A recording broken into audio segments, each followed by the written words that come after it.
چکی تھی کہ آپ وہاں سے نکل پڑے۔ قریش نے 100 اونٹ مقرر کیے تھے آپ کو زندہ مردہ لانے پر، کہ جو آپ کو زندہ یا مردہ پکڑ کے لائے گا اس کو 100 اونٹ دیے۔ سراقہ بن مالک انہیں اونٹوں کے لالچ میں پیچھے بھاگے تھے۔ تو قباء آتے اور انتظار کر کے چلے جاتے تھے۔ مدینہ کا محل وقوع یہ مدینہ، ٹھیک، یہ قباء، یہ بیچ میں بنو قینقاع، ٹھیک، اور یہ قباء اور یہ بنو قریظہ اور یہ بنو نظیر۔ یہ میں آپ کو نقشہ ہاتھوں سے بنا کے بتا رہا ہوں۔ یہ مدینہ، یہ بنو قینقاع اور یہ قباء، یہ بنو نظیر، بنو قریظہ اور یہ بنو نظیر، یہود کے جو 3 قبیلے تھے۔ نظیر، قینقاع، قریظہ، تینوں موسیٰ علیہ السلام کے صحابہ تھے، اور یہ تینوں یہاں اس لیے آباد ہوئے۔ موسیٰ علیہ السلام جب حج پہ تشریف لائے، جب واپس جا رہے تھے مدینہ سے گزرے، تو انہوں نے پہچانا کہ یہ وہ جگہ ہے جہاں آخری نبی آئے گا۔ تو انہوں نے اجازت لی کہ ہم یہاں رہیں گے، ہماری نسلیں ان پہ ایمان لائیں گے۔ وہ کم بخت ہوئی اعداء عدو بنے۔ جب اب خیبر سے گزرے تو کچھ لوگوں نے، چونکہ خیبر اور مدینے کا جغرافیہ ایک جیسا، میں خیبر بھی گیا ہوں، تو انہوں نے وہاں رہنے کی اجازت مانگی کہ ہمیں یہاں رہنے دیا جائے، آخری نبی آئیں گے تو ہم ان پر ایمان لائیں۔ ان سے لڑائیاں لڑنی پڑی، اور وہ بڑے جنگ کے بعد وہ فتح ہوئی۔ جو بالکل جاہل تھے وہ ایمان لے آئے، جو جاننے والے تھے وہ گمراہ ہو گئے۔ تو وہ انتظار کر کے چلے جاتے تھے، جب دوپہر چڑھ جاتی پھر چلے جاتے تھے۔ تو اب یہود کا علم دیکھو، بنو قینقاع کا ایک آدمی اپنے کوٹھے کی چھت پہ چڑھا، تو قباء کی طرف نظر پڑی تو غبار اڑ رہا تھا۔ غبار کچھ ایسے ہیولے سے نظر آ رہے تھے۔ یہ 8 ربیع الاول ہے۔ ان کا علم کہاں تک پہنچا ہوا تھا کہ کوئی بھی ہو سکتا ہے، غبار ہے اور کچھ ایسے نظر آ رہی ہیں سواریاں، لیکن اس حد تک ان کو پتا تھا کہ یہ کب پہنچیں گے۔ اس نے یوں منہ کر کے اعلان کیا، یا بنی قیلہ، قیلہ اوس خزرج کی ماں کا نام، یا بنی قیلہ جاء نبیکم۔ اتنا ان کو پتا تھا اور ایمان سے محروم۔ تو اس دن وہ انتظار کر کے جا چکے تھے واپس۔ تو جب اعلان ہوا کہ تمہارے نبی آ رہے ہیں تو پھر سب نے دوڑ لگائی۔ تو ان کے آنے تک چونکہ فاصلہ ہے 5-6 میل کا فاصلہ ہے، آپ اتر چکے تھے، اور ایک چٹان کی اوٹ میں آپ تشریف فرما تھے۔ اس میں سایہ، ستمبر کا مہینہ تھا، گرمی شدید تھی۔ تاریخ ممکن ہے آگے پیچھے 16 مجھے یاد پڑتی ہے۔ تو اللہ کے نبی کی داڑھی سیاہ کالی، ابو بکر رضی اللہ عنہ اور اللہ کے نبی ہم عمر ہیں، لیکن ابو بکر کی داڑھی میں سفید بال زیادہ تھا، ان کی داڑھی کالی سفید تھی۔ اب مدینے والے تو نہیں جانتے، دیکھا ہوا نہیں ہے، تو انہوں نے قیاس کیا کہ یہ سفید داڑھی والا یہ نبی ہوگا اور یہ ابو بکر ہوگا جو ساتھ کالی داڑھی والا۔ تو سب نے آ کر ابو بکر سے مصافحہ شروع کر دی اور اللہ کے نبی سے کیے ہی نہیں۔ تو ابو بکر نے بھی نہیں بتایا کہ میں نہیں وہ، تو مصافحہ ہوتے رہے، وہ آپ کرتے رہے، کچھ نہیں۔ کچھ دیر جب گزر گئی تو سورج چٹان سے تھوڑا سا اوپر آ گیا، تو دھوپ آ گئی۔ تو ابو بکر رضی اللہ عنہ نے دوڑ کے اوپر چادر ڈال دی۔ اس پر پتہ چلا کہ یہ تو سارے مصافحے ہی غلط ہو گئے، یہ نہیں، یہ نبی ہیں۔ تو پھر انہوں نے مصافحے کی یا نہیں کیے یہ کہیں نظر سے گزرا نہیں، کیے ہوں گے پھر ادھر بھی۔ تو پھر قبا والے بھی آ گئے، تو کلثوم بن ہدم اس وقت مسلمان نہیں ہوئے تھے، بعد میں جو سارے ایمان لے آئے، ان کے گھر میں آپ کو بطور مہمان ٹھہرایا گیا۔ تو آپ اچھے نام سے فال لیتے تھے، غلط نام غلط معنی تبدیل فرما دیتے تھے۔ تو اس نے اپنے غلام سے کہا نجیح نجیح، کھجوریں لاؤ مہمان آئے ہیں۔ تو اللہ کے نبی نے ایک دم کہا نجح امرنا نجح امرنا، نجیح کامیاب، مکمل کام ہوگا، نجح ہماری ہجرت کامیاب ہو گئی۔ اب نے اس کے نام سے یہ فال، پھر 4 دن آپ نے وہاں قیام فرمایا، اور ایک روایت میں 2 ہفتے قیام فرمایا۔ تو بہرحال جتنا بھی قیام تھا 4 دن تھا یا 2 ہفتے کا، دن جمعہ کا تھا، جب اہل مدینہ آئے اور آپ کو چاروں طرف سے گھیر لیے، اور آپ اپنی اونٹنی قصوہ پر، یہ سارا سفر تھا، وہاں اپنے مسجد قباء بنائی، جو اب بہت بڑی بن چکی ہے، قدیم پرانی، میں نے 84 میں دیکھی ہوئی، چھوٹی سی۔ تو سامنے بنو سلیم کا محلہ آ گیا اور جمعہ کا وقت داخل ہو گیا، تو پہلا جمعہ ادا کیا گیا۔ یہاں عبداللہ بن سلام آئے، آپ کا خطبہ بنو قینقاع، میں نے کہا وہاں کہ بنو قینقاع کے تھے، تو آپ کا خطبہ سنا، آپ کا چہرہ دیکھا، کہا لیس بوجہ کذاب، کلمہ پڑھا، ایمان لائے۔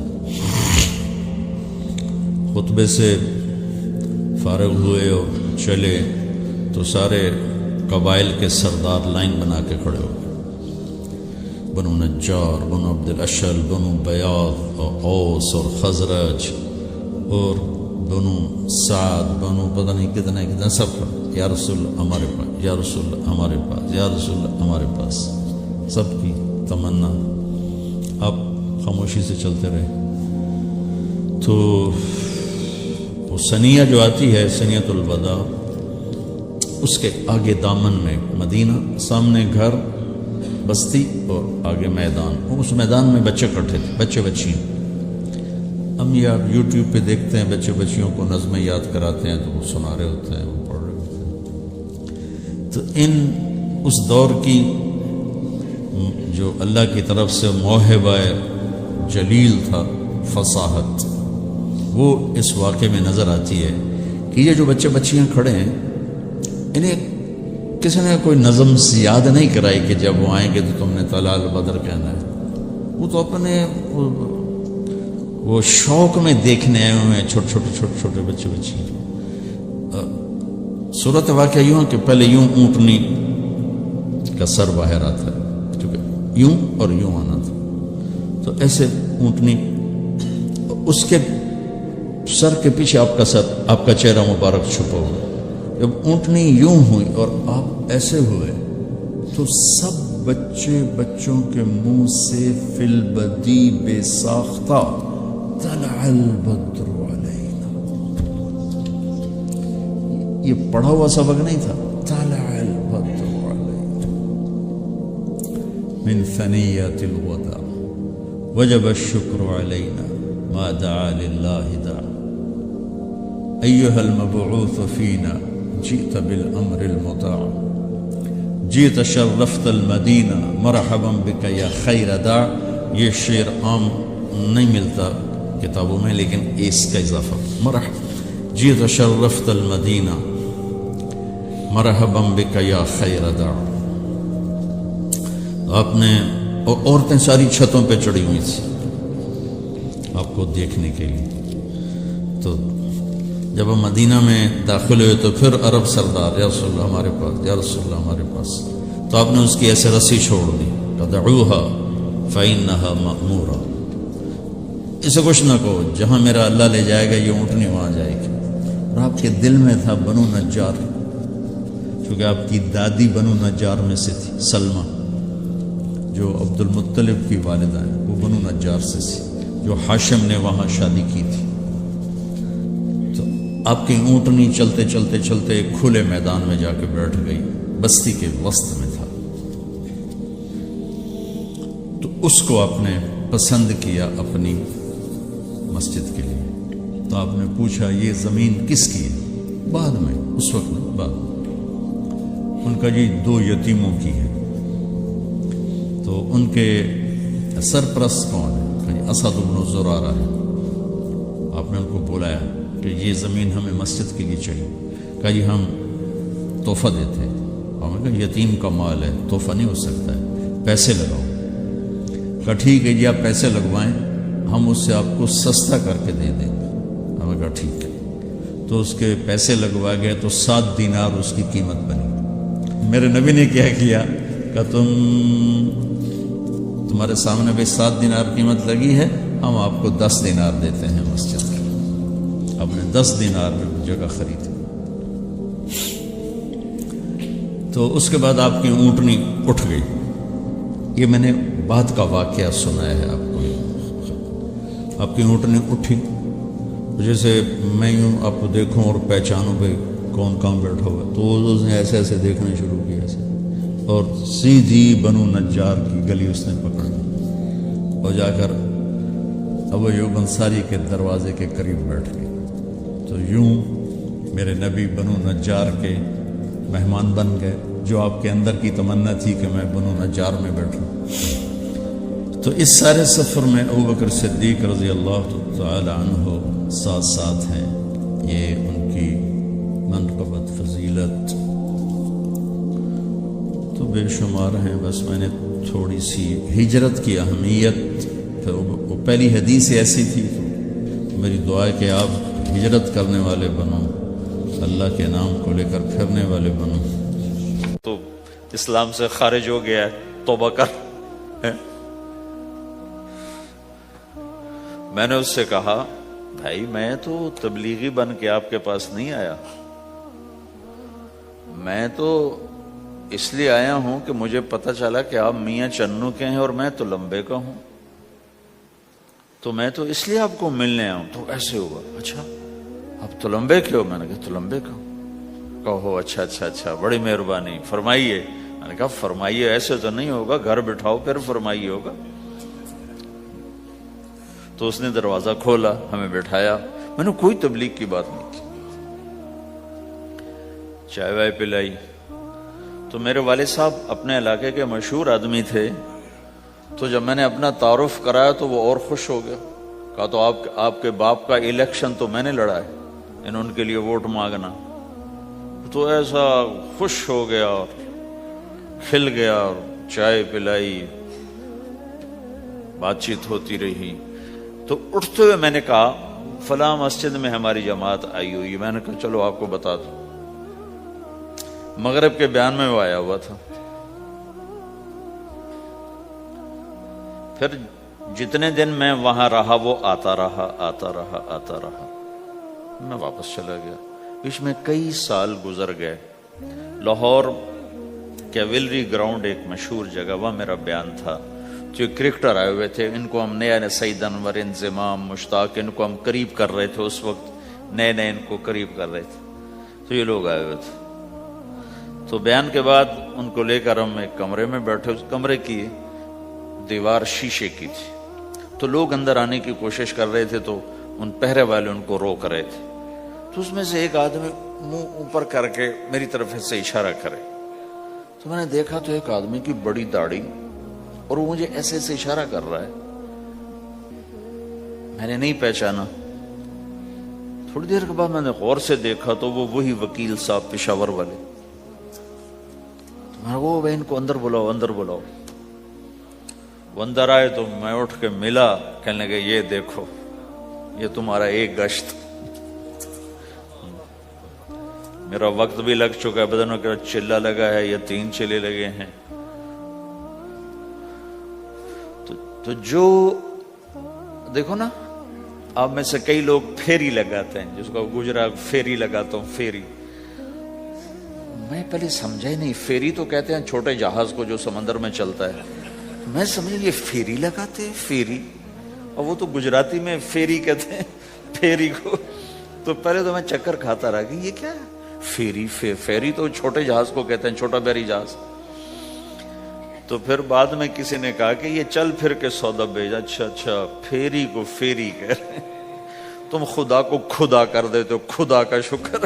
ایک تو خدا لفظ ہی میں نے پہلے کہا تھا بولنے کا نہیں ہے، ایک اس کو خدا کو خدا کر دیتے ہو. خدا کی قسم. تو تم پھیری لگاتے لگاتے گاہک بنا لیتے ہو، نہیں بناتے ہو؟ پھیری لگاتے لگاتے تم اپنے گاہک بنا لیتے ہو. یہی تبلیغ کا کام ہے کہ پھیری لگاؤ، لوگوں کے در کھٹکھٹاؤ. کوئی لے گا کوئی نہیں لے گا. جو آپ لوگ پھیری لگاتے ہو تو سارے آپ سے سودا لیتے ہیں؟ نہیں لیتے. کوئی لیتا ہے کوئی نہیں لیتا. لیکن آپ جاتے رہتے ہو جاتے رہتے ہو جاتے رہتے ہو جاتے رہتے ہو. آہستہ آہستہ آپ اپنا اتنا کام کر لیتے ہو کہ آپ کی روٹی چل جاتی. تو سارے نبیوں نے پھیرا لگایا. کوئی نبی گھر نہیں بیٹھا کہ میرے پاس کوئی آئے گا تو اسے سکھاؤں گا. ہر نبی نے پھیرا لگایا.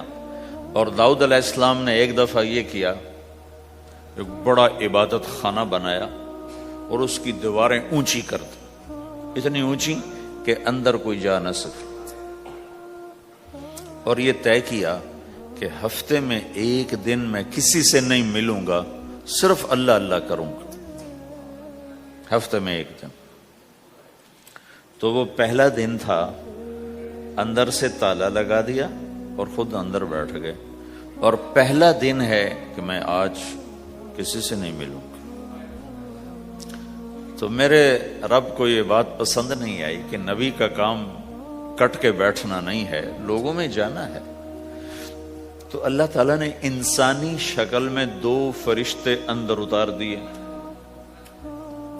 اذ تصوروا المحراب ففزع منهم قال لا تخف خصمان بغى بعضنا على بعض فاحكم بيننا. کہا جی حضرت ہمارا جھگڑا ہو گیا ہے، ہم آپ سے فیصلہ کروانے آئے. تو داؤد علیہ السلام ڈر گئے کہ دروازہ بند ہے، یہ آئے کہاں سے؟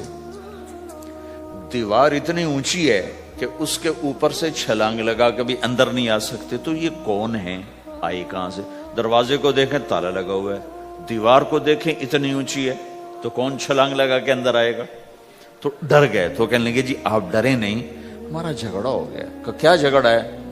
کیا جھگڑا ہے؟ کہ ان ھذا اخی لہ 99 نعجہ ولی نعجۃ واحدہ فقال اکفلنیھا وعزنی فی الخطاب. یہ میرا بھائی ہے، اس کے پاس 99 بکریاں ہیں، بھیڑیں، 99 بھیڑ ہے، اور میرے پاس ایک ہے. یہ مجھے کہتا ہے ایک بھی مجھے دے دے میری 100 پوری ہو جائے. تو آپ بتاؤ یہ غلط کر رہا ہے کہ ٹھیک کر رہا ہے؟ اب یہ فیصلہ تو آپ چھوٹے سے بچے سے بھی کروا سکتے ہو. نہیں، یہ تو لطیفہ سا بن گیا. داؤد علیہ السلام کے لیے لطیفہ بن گیا کہ ایک آدمی کہتا ہے جی میرے پاس 99 ہے، تیرے پاس ایک ہے، تو ایک مجھے دے دے میری 100 ہو جائیں. تو داؤد علیہ السلام سوچ میں پڑ گئے یہ چکر کیا ہے. تو ایک دم ان کو خیال آیا کہ اس میرے رب نے مجھے پیغام بھیجا ہے کہ داؤد تجھے بندوں کو دعوت دینے کے لیے بھیجا ہے، مسلح پر بیٹھنے کے لیے نہیں بھیجا. ہاں مسلح پر بیٹھنا ہے، اس کے لیے رات ہے. قم اللیل الا قلیلا نصفہ او انقص منہ قلیلا او زد علیہ ورتل القرآن ترتیلا. چل ومن اللیل فتہجد بہ نافلۃ لک عسیٰ ان یبعثک ربک مقاما محمودا. رات ہے، آ جاؤ. ان ناشئۃ اللیل ہی اشد وطئا واقوم قیلا. آجا آجا، رات بڑی مزے کی چیز ہے، تو اور میں تنہا. فاذا فرغت فانصب والى ربک فارغب. آ جاؤ. تتجافى جنوبهم عن المضاجع يدعون ربهم خوفا وطمعا ومما رزقناهم ينفقون. رات تیری میری، دن میرے بندوں کے لیے. نہیں بیٹھ سکتا، تسبیح پکڑ کے نہیں بیٹھ سکتے ہو. تو اس پر داؤد علیہ السلام سجدے میں گرے. آیت سجدہ ہے اس لیے میں نہیں پڑھتا ہوں. سجدے میں گرے اور کہا یا اللہ معافی کر، یا اللہ معاف کر دے، یا اللہ معاف کر دے. میں نے دروازے بند کر لیے، حالانکہ میں یہ میرے منصب کے خلاف تھا، اس پر اللہ سے معافی مانگی. تو چل کے جانا نبیوں کی صفت ہے، یہی ہماری صفت۔ اس امت کو یہ کام دیا گیا کہ یہ اوروں کے پاس جا کے اپنا سودا پیش کر، اپنوں کو بھی سنبھالے اور غیروں تک بھی پہنچے۔ نہیں سنتے پھر جاؤ، نہیں سنتے پھر جاؤ، کیونکہ دلوں کا پھیرنا اللہ کے ہاتھ میں ہے، تیرے ذمے آواز لگانا ہے۔ اللہ تعالیٰ نے تقسیم کر دی، قم اللیل الا قلیلا، رات اللہ کے پاس آ جا، دن میں کیا کر، ان لک فی النہار سبحا طویلا، تیرا دن میں کام بہت زیادہ ہے، سبحا طویلا۔ دعوت کے کام کو تیرنے سے تشبیہ دی ہے، سبح تیرنے کو کہتے ہیں۔ اللہ کے نبی کا ایک گھوڑا تھا جس کا نام تھا سبحہ، میں نے بتایا تھا پہلے دن، وہ اتنا تیز چلتا تھا جیسے تیر رہی ہو، اس لیے اللہ کے نبی نے خود اس کا نام سبحہ رکھا تھا، تیرنے والا۔ تو تبلیغ کے کام کو تیرنے سے تشبیہ دی کہ آپ نے لمبا تیرنا ہے، اور مکے میں تو پانی کوئی نہیں، تو کہاں تیرنا ہے جی؟ سارے مکے میں پانی کا قطرہ کوئی نہیں، زمزم کے کنویں کے سوا، تو تیرنا کہاں ہے؟ یہ اس دعوت کے کام کی بڑی خوبصورت تصویر ہے، سبحا طویلا۔ حالانکہ اللہ فرماتا ہے ان لک فی النہار شغلا طویلا، عملا عظیما، جہدا طویلا، لیکن سبحا طویلا۔ جو آدمی چل رہا ہوتا ہے اگر وہ بیٹھ جائے تو کوئی نقصان تو کوئی نہیں، گاڑی چلا رہا ہے کہیں گاڑی روک لے تو کوئی نقصان تو کوئی نہیں، تھوڑی دیر سے پہنچ جائے گا۔ کہیں گاڑی کھڑی کر کے کافی پینے لگ گیا تو کوئی مسئلہ تو کوئی نہیں ہے، آدھا گھنٹہ دیر سے گھر پہنچ جائے گا۔ تیرنے والا پانی میں اتر گیا، اب یہ رک سکتا ہے؟ کیوں بھائی؟ اگر یہ کافی پینے کا ارادہ کرے تو کہاں جائے گا؟ تو مچھلی کے پیٹ میں جائے گا۔ پانی میں اترنے کے بعد اختیار ختم ہے، اب تیرنا ہے۔ کہاں تک؟ دوسرا کنارہ جب تک ہاتھ میں نہیں آتا تیرنا ہے، سبحا طویلا۔ جب تک آخرت کا کنارہ ہاتھ میں نہیں آتا، اے میرے نبی تجھے دعوت کا کام کرتے ہی رہنا ہے، کرتے ہی رہنا ہے، کرتے ہی رہنا ہے، تیری چھٹی کوئی نہیں۔ سبحا میں یہ اشارہ تھا کہ چھٹی کوئی نہیں، یہ موت تک کا کام ہے۔ وَاعْبُدْ رَبَّكَ حَتَّى يَأْتِيَكَ الْيَقِينُ۔ آئے ہائے، جب یہ آیت اتری یا ایھا المدثر قم فانذر وربک فکبر، اے میرے محبوب اٹھ جا، اٹھ جا، میرا پیغام سنا، تو لیٹا ہوا ہے۔ تو اس پر آپ نے کہا خدیجہ انقطع ایام النوم والراحہ، میرے آرام کے دن چلے گئے، میرے سونے کے دن چلے گئے، میرے رب نے مجھے کہا ہے اٹھ جا اور میرا پیغام سنا۔ تو اس وقت تو کوئی جاننے والا نہیں تھا، تو پہلے آپ چپ کے بات فرما رہے تھے، پھر اللہ نے کہا کھل کے کہہ، تو پھر آپ نے کہا میں خدیجہ میں کس کو کہوں، میری کون سنے گا، من ادعو من یستجیب۔ تو حضرت خدیجہ نے عرض کی یا رسول اللہ آپ دعوت دینے میں پہل کریں، میں لبیک کہنے میں پہل کرتی ہوں۔ تو بھائیو، دعوت ہمارا سرمایہ ہے، دعوت سے ایمان بنتا ہے، ایمان سے عمل بنتا ہے۔ تو اگر آپ اس دعوت میں حرکت کرتے رہو گے، ان لک فی النہار سبحا طویلا، کل میں نے اس پر تھوڑی تفصیل سے بات کر دی تھی، آج میں اس سے اگلی بات کرنا چاہتا ہوں، لیکن اس کو بار بار سننا اس لیے ضروری ہے کہ آدمی بڑی جلدی بھول جاتا ہے، اور نفع سامنے نہ ہو تو اس کے لیے قدم اٹھانا، مال لگانا مشکل ہو جاتا ہے۔ آپ پھیری بھی تو لگاتے ہو، تو شام کو پیسہ ہاتھ میں آتا ہے تو تھکاوٹ چلی جاتی۔ میں نے ایک شخص سے کہا تھوڑا تبلیغ میں وقت دے دو بھائی، کہا جی مجھے گولیاں لگی تھیں تو اس کے بعد میرے بدن میں درد ہوتا ہے، تو میں ٹائم نہیں دے سکتا۔ لیکن میں اسے دیکھتا تھا، وہ صبح سے شام تک اپنے دکان پہ کھڑا ہوتا تھا، کھڑا ہو کے کام کرتا تھا۔ تو ایک دن میں نے اس سے پوچھا یہ تو دکان پہ کھڑا ہوتا ہے، اس کا درد تمہیں نہیں ہوتا؟ تبلیغ میں تو اتنی مشقت نہیں ہے۔ وہ کہنے لگا جی روز درد بہت ہوتا ہے، لیکن میں جب شام کو پیسے گنتا ہوں تو سارا درد چلا جاتا ہے، سارا درد چلا جاتا ہے۔ تو اب آپ تبلیغ میں 3 دن کے لیے گئے تو کچھ لگا کے آتے ہو، ہاتھ میں تو کچھ بھی نہیں ہوتا، اور چلے کے لیے جاؤ تو کچھ لگتا ہے، ہاتھ میں تو کچھ بھی نہیں آتا، 4 مہینے کے لیے جاؤ تو کچھ لگتا ہے، ہاتھ میں تو کچھ بھی نہیں آتا، تو وہ جذبہ پیدا نہیں ہوتا لگانے کا، تھکنے کا، تھکانے کا، جیسے دنیا میں پیدا ہوتا ہے کہ اس کی واپسی نظر آ رہی ہوتی۔ تو اس لیے بار بار ضرورت ہے اس کو سننے اور سنانے کی کہ اللہ نے اس امت کو یہ منصب دیا ہے، کنتم خیر امت اخرجت للناس، تم سب سے بہترین امت ہو، تمہیں نکالا گیا ہے۔ کیا کرتے ہو؟ تأمرون بالمعروف وتنہون عن المنکر وتؤمنون باللہ، بھلائی کی بات کرتے ہو، برائی سے روکتے ہو، صلہ مجھ سے لیتے ہو، تؤمنون باللہ، صلہ مجھ سے لیتے ہو، اللہ پہ ایمان لاتے ہو۔ کل بھی میں نے کہا تھا کہ ہر مسلمان کے ذمہ دعوت ہے، عمل کرے یا نہ کرے۔ آج پھر اس کو دوہرا رہا ہوں کہ عمل کرے یا نہ کرے، اوروں کو دعوت دینا ہر مسلمان کے ذمہ ہے۔ اللہ تعالیٰ نے بنو اسرائیل کے بارے میں کہا، میری تم پہ لعنت ہے، لعن الذین کفروا من بنی اسرائیل علی لسان داود و عیسیٰ ابن مریم، اے داود، اے عیسیٰ، ان پر لعنت بھیجو۔ کتنا سخت اللہ کا فرمان ہے۔ اچھا کیوں؟ کس لیے؟ اللہ نے دو جرم بتائے، ذَلِكَ بِمَا عَصَوْا وَكَانُوا يَعْتَدُونَ، یہ بہت نافرمان ہو چکے ہیں، بہت نافرمان ہو چکے ہیں۔ ایک، اس کی وجہ سے ان پر اللہ کی لعنت۔ دوسرا کیا ہے؟ کانوا لا یتناہون عن منکر فعلوہ، جو گناہ خود کر رہے ہوتے ہیں اس سے اوروں کو نہیں روکتے۔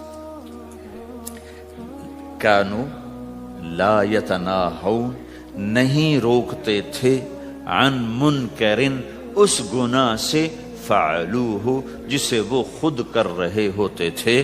تو اس سے پتہ چلا کہ اگر کوئی نافرمانی بھی کر رہا ہے تو کسی کو اگر دیکھتا ہے نافرمانی کرتے تو اسے سمجھانا اس کے ذمے ہے۔ یعنی اللہ تعالیٰ نے اللہ یوں کہہ رہا ہے کہ کم وقت خود تو برائی کر رہا تھا تو کسی کو روکتا تو صحیح، دونوں ہی کام نہیں کیے، نہ خود چھوڑا نہ کسی اور کو روکا۔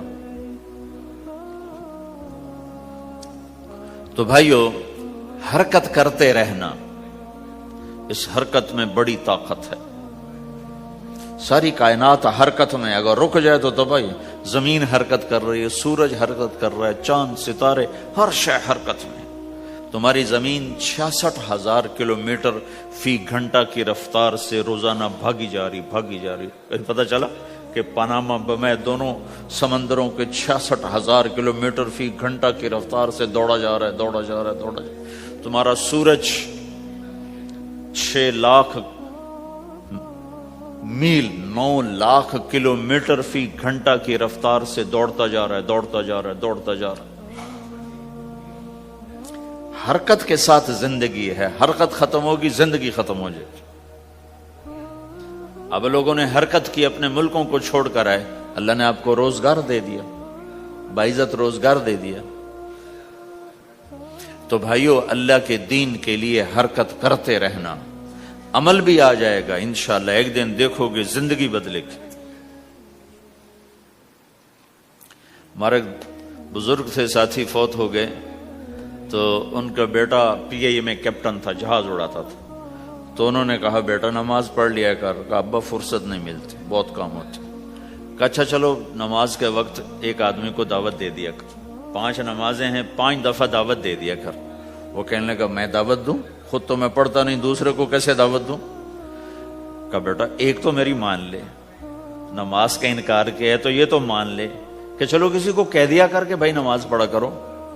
کہا چلو یہ تو آسان ہے، میں کہہ دوں گا۔ تو اس نے اپنے ابا کی بات مان لی، ہر نماز پہ 1-2 کو کہہ دیتا بھائی نماز پڑھا کرو۔ اس کے والد فوج میں جرنیل تھے، یہ کیپٹن تھا، دونوں کی ملاقات نہیں ہوئی۔ 6 مہینے بعد باپ بیٹا کی ملاقات ہوئی تو دیکھا تو کپتان صاحب کی داڑھی بھی اور ماتھے پہ محراب بھی۔ انہوں نے کہا بیٹا یہ کیا ہوا؟ کہا آپ نے مجھے پھنسا دیا۔ وہ جب میں لوگوں کو کہتا رہا تو میرے اپنے اوپر اثر ہونا شروع ہو گیا کہ میں اپنے آپ کو ملامت کرنے لگا کہ اوروں کو تو کہہ رہا ہے، خود تو پڑھتا نہیں۔ کہا اس نے مجھے کھڑا کیا اور میں نماز پہ آیا۔ پھر ایک دن شیو کرنے لگا، شیشے میں کھڑا دیکھ رہا تھا، تو میں نے کہا جب اللہ کو سجدہ کر رہا ہوں تو چہرے پہ نبی کی سنت بھی ہونی چاہیے، تو میں نے سیفٹی بھی پھینک دی، میں داڑھی بھی رکھ لی۔ تو تبلیغ کا کام کرتے رہنا، ہم فرشتے نہیں بن سکتے۔ ایک دفعہ ایک آدمی نے میرے اوپر بڑی چڑھائی کی، تم تبلیغ والے منافق ہو، کہتے کچھ ہو کرتے کچھ ہو، تمہارے قول اور فعل میں بہت فرق ہے، بہت۔ جب ان کا غصہ اتر گیا تو میں نے ان سے کہا بھائی 100 نمبر تو اللہ نے بھی نہیں مانگے، آپ کیوں مانگتے ہو؟ اللہ نے کہا ہے فمن ثقلت موازینہ، جس کی نیکیاں بڑھ جائیں گی گناہ تھوڑے ہوں گے تو پاس کر دوں گی۔ تو 100 نمبر تو اللہ نے بھی نہیں کہا کہ ایک گناہ تیرے کھاتے میں نہیں ہونا چاہیے، 100/100 نمبر لے گا تو جنت دوں گا، نہیں تو ریپٹ مار کے جہنم میں ڈالوں گا۔ تو 100 نمبر تو اللہ بھی نہیں مانگتا، اسے پتا ہے میرا بندہ کمزور ہے، کبھی گناہ کرے گا کبھی نیکی کرے گا۔ تو وہ کہتا ہے جس کے پاس 51 نیکیاں ہوئیں اور 50 گناہ ہوئے تولوں گا تو 51 جھک جائیں گے نا، 50 معاف۔ مثال دے رہا ہوں میں، ہمارے علاقے میں ایک زمیندار تھے، وہ ذکر بھی بہت کرتے تھے، گالیاں بھی بہت دیتے، ادھر سبحان اللہ او تیرے فلانے، الحمدللہ کے ساتھ ایک پھکڑ تولتے تھے، ساری زندگی وہ ایسا ہی کرتے رہے۔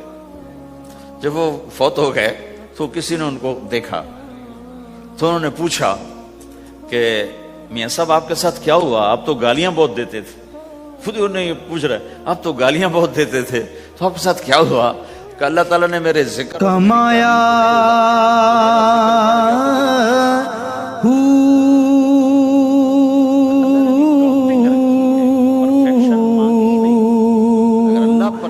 نام بھج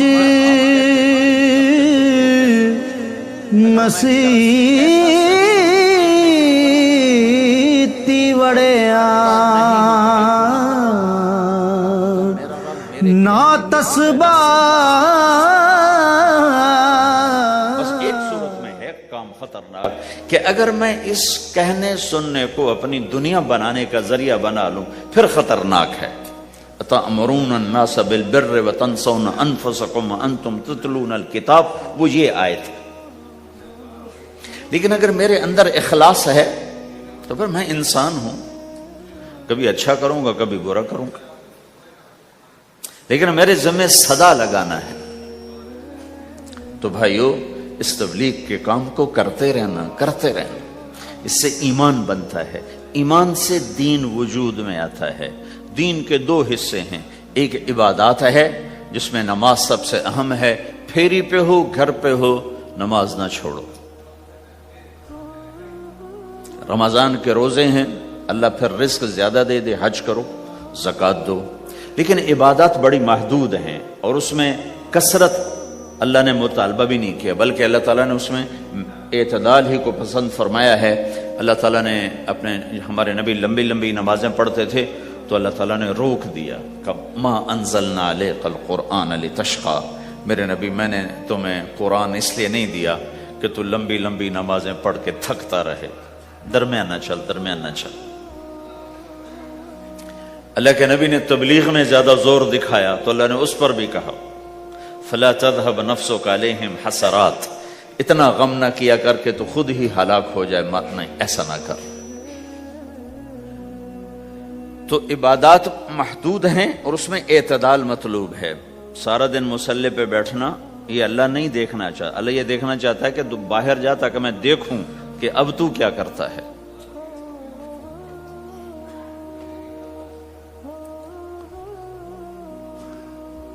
دوسرا حصہ اس کا اخلاقیات ہے، آپس کی معاشرت ہے۔ دین جو اثر انداز ہوتا ہے وہ معاشرت سے اثر انداز ہوتا ہے، عبادت سے نہیں، عبادات سے نہیں۔ عبادت تو مسجد کے اندر ہے یا مصلی پر گھر کے اندر ہے، روزہ اندر کی چیز ہے، حج بیت اللہ میں ہے، زکوٰۃ مسلمان کو دی جاتی ہے۔ تو دنیا میں دین پھیلنے کے لیے اور اپنوں کو دین کے قریب کرنے کے لیے جو سب سے بڑا عمل ہے وہ بھائیو اچھے اخلاق ہے۔ یہ دوسرا حصہ میں آج بیان کرنا چاہتا ہوں۔ اللہ کے نبی نے فرمایا ایو عرل اسلام اوثق، مجھے بتاؤ اسلام کا سب سے مضبوط عمل کیا ہے؟ تو صحابہ نے کہا الجہاد، یا رسول اللہ جہاد۔ اسلام کا سب سے مضبوط عمل کیا ہے؟ صحابہ نے کہا جہاد۔ تو آپ نے کہا وحسن وما هو به، ہاں جہاد بہت اچھا عمل ہے لیکن سب سے بڑا عمل نہیں ہے، سب سے مضبوط عمل نہیں ہے۔ ان کا جی الصلاۃ، نماز۔ تو ہم نے کہا ہاں وحسنۃ وما ہی بہا، نماز بھی بہت اچھی چیز ہے لیکن وہ نہیں جو میں پوچھ رہا ہوں، سب سے اعلیٰ، سب سے اوپر، سب سے مضبوط نہیں۔ تو انہوں نے کہا جی الحج، حج۔ تو آپ نے کہا حج بھی بہت اچھا عمل ہے لیکن وہ نہیں جو میں نے پوچھا ہے۔ پھر صحابہ نے کہا جی روزہ، آپ کا روزہ بھی بہت اچھا ہے لیکن وہ نہیں جو میں نے پوچھا ہے۔ تو پھر صحابہ نے کہا یا رسول اللہ پھر آپ ہی بتائیں، ہمیں تو نہیں پتا۔ تو ہمارے نبی عبادات سے اوپر لا رہے ہیں، اپنے ساتھیوں کو عبادات پہ قائم کر دیا، ہر آدمی نمازی بن چکا۔